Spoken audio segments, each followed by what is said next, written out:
Okay, so this is Alesci. This is the beginning of my neighborhood. It looks exactly the same. It's not the same because the neighborhood was different. We hung out in the streets. In the 50s, there was a little bit of a freedom, especially if you're in the Bronx. The positive is you didn't really expect much of yourself. 17A was, I lived in probably the noisiest apartment in the building. I was an only child.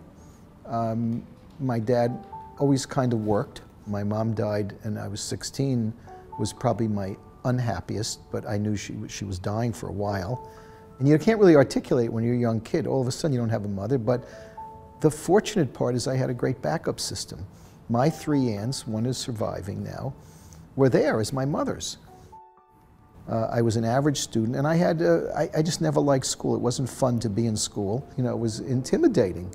But Bronx Signs changed my life because it became a place where I realized that there's others outside my neighborhood.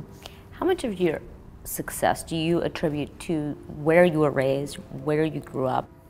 Oh, I don't think you can ever figure out exactly that, but I think a lot.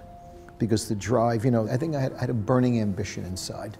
I want to prove the world wrong, maybe, and with that burning ambition, I guess it threw off the middle class thing and said, I really want to be successful.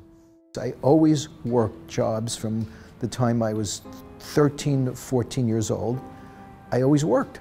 And I always say, it's not about your grades in school, because a lot of people put their grades on their resume, and I always ask, well, what does that mean?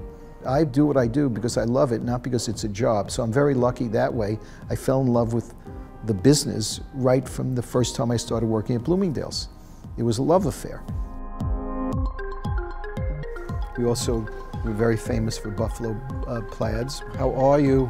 What's going on? Freelance. How long have you been here? Who do you work for? Is that off-the-shoulder dress selling? Loudspeaker, please. You're on, Mickey. Can I have your attention, please? Can I have your attention here at J. Crew 5th Avenue? I have to say the store looks spectacular.